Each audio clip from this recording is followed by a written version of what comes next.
Friends, welcome to Shri Kannada YouTube channel. Sharada serial ಇವತ್ತಿನ ಸಂಚಿಕೆಯಲ್ಲಿ ಏನಾಗ್ತಿದೆ ಅಂತ ನೋಡೋಣ ಬನ್ನಿ. ನೀವೇನಾದರೂ ನಮ್ಮ ಚಾನಲ್ನ ಫಸ್ಟ್ ಟೈಮ್ ನೋಡ್ತಾ ಇದ್ರೆ ದಯವಿಟ್ಟು ಸಬ್ಸ್ಕ್ರೈಬ್ ಮಾಡ್ಕೊಳ್ಳಿ. ಸಬ್ಸ್ಕ್ರೈಬ್ ಮಾಡ್ಕೊಂಡು ತಪ್ಪದೇ ಬೆಲ್ ಐಕಾನ್ ಕ್ಲಿಕ್ ಮಾಡಿ. ಹತ್ರ ಕೋಪ ಮಾಡ್ಕೊಂಡಿರ್ತಾಳೆ. ಅಲ್ಲಿಗೆ ದಶರಥ ಬರ್ತಾನೆ. ದಶರಥ ಬಂದ್ಬಿಟ್ಟು, ಏನು ಇಷ್ಟೊಂದು ಕೋಪ ಮಾಡ್ಕೊಂಡಿದ್ಯಾ ನೀನು? ಈಗ ಕಣ್ಣಲ್ಲಿ ಇಷ್ಟೊಂದು ಕೆಂಡ ಮಂಡಲವಾಗಿ ನೋಡ್ತಾ ಇದ್ರೆ ನಾನಂತೂ ಸುಟ್ಟು ಬುದ್ಧಿ ಆಗ್ಬಿಡ್ತೇನೆ. ಇಷ್ಟೊಂದು ಕೋಪ ಒಳ್ಳೇದಲ್ಲ. ನಿನಗೆ ಡಾಕ್ಟ್ರು ಫುಲ್ಲು ಗಾಬರಿ ಮಾಡ್ಕೊಂಬಾರ್ದು, ಟೆನ್ಷನ್ ಮಾಡ್ಕೊಂಬಾರ್ದು ಅಂತ ಹೇಳಿದ್ದಾರೆ. ಸ್ವಲ್ಪ ಸಮಾಧಾನವಾಗಿರು ಅಂತ ಹೇಳ್ತಾ ಇರ್ತಾನೆ. ಏನ್ರಿ ಸಮಾಧಾನವಾಗಿರೋದು? ಆ ಶಾರದನ ಈ ಮನೆ ಬರೋದಕ್ಕೆ ಬಿಟ್ಬಿಟ್ರಿ ನೀವು. ಅವಳಿಂದ ನಮ್ಗೆ ಎಷ್ಟೆಲ್ಲ ಕೆಟ್ಟದಾಗಿದೆ.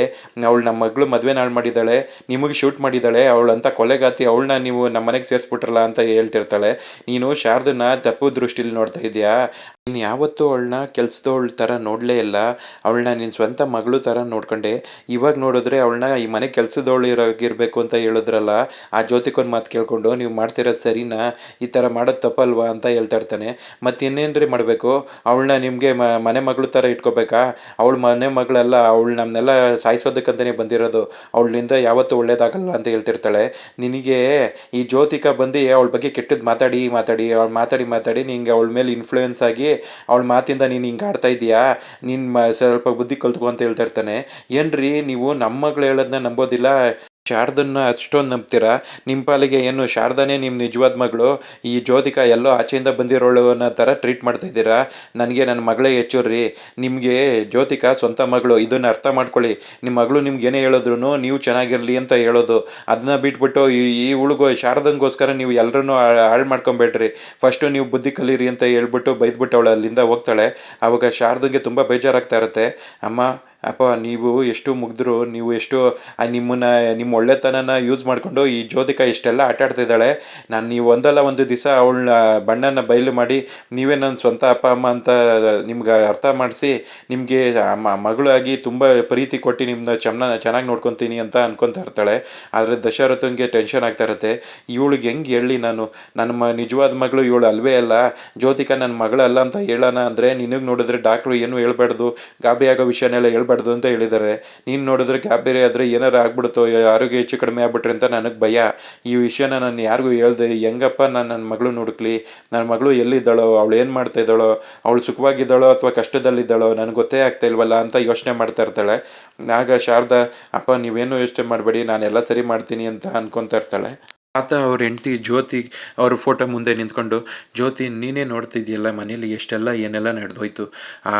ನನ್ನ ಮೊಮ್ಮಗಳು ಮದುವೆ ನಿಲ್ಲೋದಕ್ಕೂ, ನನ್ನ ಮಗ ಇವತ್ತು ಈ ಪರಿಸ್ಥಿತಿಯಲ್ಲಿ ಇರೋದಕ್ಕೂ ಅವಳೇನೇ ಕಾರಣ.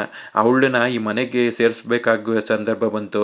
ಎಲ್ಲ ನಮ್ಮ ಕೈ ಮೀರಿ ನಡೆದು ಹೋಗ್ತಾ ಇದೆ, ಏನೂ ಮಾಡೋದಕ್ಕಾಗ್ತಾ ಇಲ್ಲ. ಆದರೆ ಅವಳಿಂದ ನನ್ನ ಮೊಮ್ಮಗಳಿಗೆ ಏನೂ ತೊಂದರೆ ಆಗದಿರೋ ಥರ ಮತ್ತು ಈ ಮನೇಲಿ ಏನೂ ಸಮಸ್ಯೆಗಳು ಬರ್ದಿರೋ ಥರ ನಾನು ನೋಡ್ಕೊತೀನಿ. ಎಲ್ಲದಕ್ಕೂ ನಿನ್ನ ಆಶೀರ್ವಾದ ಇರಬೇಕು, ನೀನೇ ಎಲ್ಲನೂ ಕಾಪಾಡಬೇಕು ಅಂತ ಹೇಳ್ತಾ ಇರ್ತಾರೆ. ಅದೇ ಕಡೆನೇ ವಿಮಲ ಕೆಲ್ಸ್ಕೊತಾ ಇರ್ತಾಳೆ. ಅವಳಿಗೆ ತುಂಬ ಬೇಜಾರಾಗ್ತಾ ಇರುತ್ತೆ. ಏನಿದು ಅಪ್ಪ ಈ ಥರ ಮಾತಾಡ್ತಿದ್ದಾರೆ? ಅವರು ಮನೆಗೆ ಏನಾರ ಸಮಸ್ಯೆ ಆಗ್ಬಿಡುತ್ತೆ ಅಂತ ತುಂಬ ಟೆನ್ಷನ್ ಮಾಡ್ಕೊಂಡಿದ್ದಾರೆ. ಆದರೆ ನನ್ನ ಸೊಸೆನ ಯಾಕೆ ಇವ್ರು ಯಾರೂ ಅರ್ಥ ಮಾಡ್ಕೊತಾ ಇಲ್ಲ? ಅವಳನ್ನ ಎಲ್ಲ ಕೆಟ್ಟ ದೃಷ್ಟಿಲೇ ನೋಡ್ತಿದ್ದಾರೆ. ಅವಳು ಕೆಟ್ಟವಳಲ್ಲ, ಅವಳು ತುಂಬ ಒಳ್ಳೆಯವಳು. ನಾನು ಮೊದಲು ಹಂಗೆ ಅಂದ್ಕೊಂಡಿದ್ದೆ ಅವಳು ಕೆಟ್ಟವಳು ಅಂತ.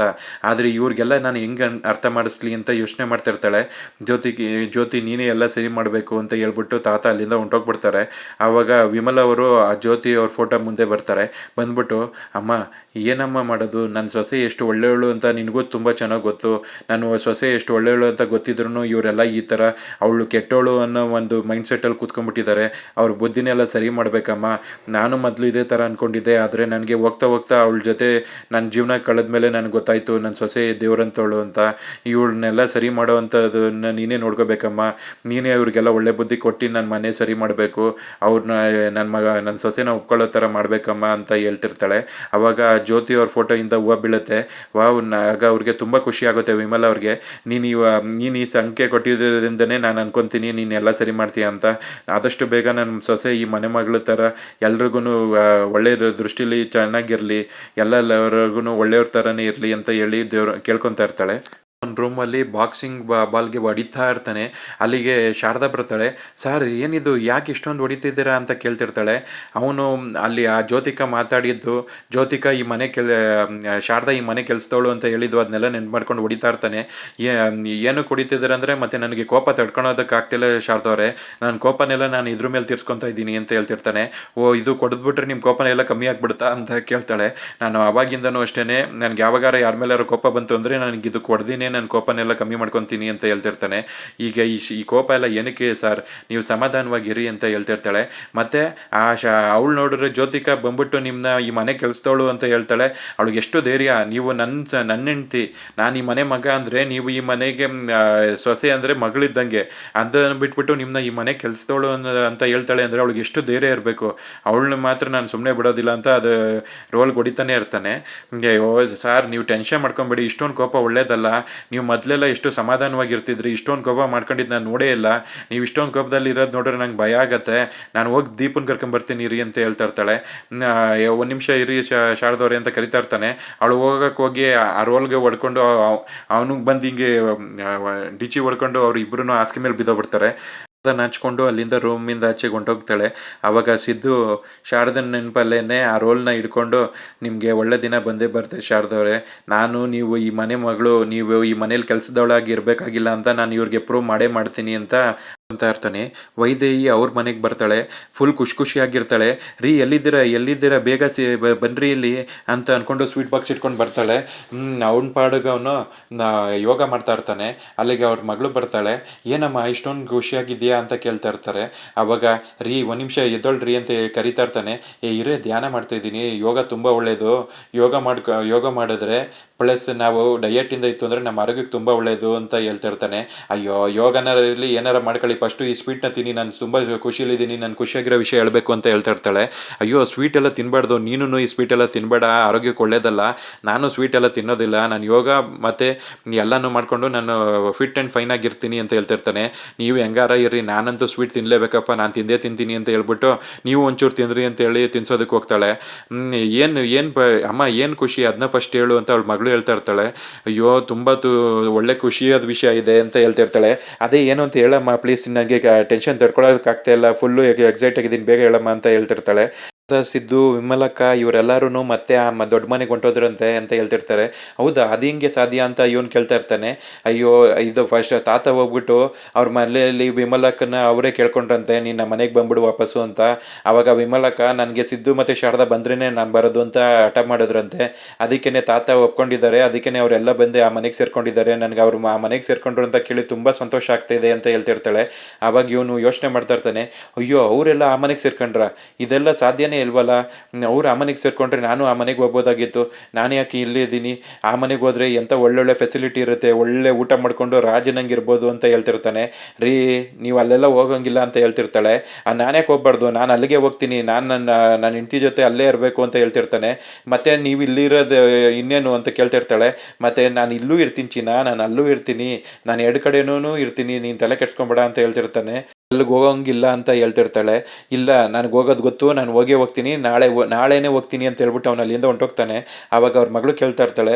ಅಮ್ಮ, ಯಾಕಮ್ಮ ನೀನು ಹೇಳೋಕೋದೆ, ಅಪ್ಪ ಯಾಕೆ ಹಿಂಗೆಲ್ಲ ಆಡ್ತಿದ್ದಾರೆ ಅಂತ ಕೇಳ್ತಾಳೆ. ನೀನೇನು ತಲೆ ಕೆಡ್ಸ್ಕೊಂಡ್ಬಿಡ್ವೆ, ಅವ್ರು ಎಲ್ಲೂ ಹೋಗೋದಕ್ಕೆ ನಾನು ಬಿಡೋದಿಲ್ಲ ಅಂತ ಹೇಳ್ತಾ ಇರ್ತಾಳೆ. ಜ್ಯೋತಿಕಾ ಮನೆಯಲ್ಲಿ ಕೆಲಸದವ್ರನ್ನೆಲ್ಲ ಕರೆದುಬಿಟ್ಟು ನಿಲ್ಲಿಸಿ, ನೀವು ಈ ಮನೆಗೆ ಇಷ್ಟು ದಿನ ತುಂಬ ಕಷ್ಟಪಟ್ಟು ಕೆಲಸ ಮಾಡಿದ್ದೀರಾ, ನಿಮ್ಮಿಂದ ತುಂಬ ಉಪಯೋಗ ಆಗಿದೆ, ಆದರೆ ನಿಮಗೆ ಇನ್ಮೇಲಿಂದ ಕೆಲಸ ಇಲ್ಲ, ನೀವು ಬೇರೆ ಕಡೆ ಕೆಲಸ ನೋಡ್ಕೊಳ್ಳಿ, ನಿಮಗೆ ಜಾಸ್ತಿ ದುಡ್ಡನ್ನೇ ಕೊಡ್ತಾಯಿದ್ದೀನಿ, ನೀವು ಬೇರೆ ಕಡೆನೂ ಕೆಲಸ ಹುಡ್ಕೊಳ್ಳಿ, ನೀವು ಚೆನ್ನಾಗಿರಬೇಕು, ನೀವು ನಮ್ಮ ಮನೆಗೋಸ್ಕರ ಇಷ್ಟೊಂದು ದಿನ ಕಷ್ಟಪಟ್ಟಿದ್ದೀರಾ ಅಂತ ಹೇಳ್ತಾ ಇರ್ತಾಳೆ. ಅಲ್ಲಿಗೆ ಅವರು, ಏನಕ್ಕಮ್ಮ, ನಾವು ತುಂಬ ಕಷ್ಟಪಟ್ಟು ಕೆಲಸ ಮಾಡಿ ಈ ಮನೆಯೇ ನಮ್ಮ ಮನೆ ಅಂದ್ಕೊಂಡು ನಾವು ಕೆಲಸ ಮಾಡ್ತಿದ್ದೀವಿ, ಇಲ್ಲಿ ನಮ್ಮ ಕೆಲಸ ಕಲ್ತ್ಕೊಂಡ್ರೆ ನಮ್ಗೆ ತುಂಬ ಕಷ್ಟ ಆಗುತ್ತೆ ಅಂತ ಹೇಳ್ತಿರ್ತಾರೆ.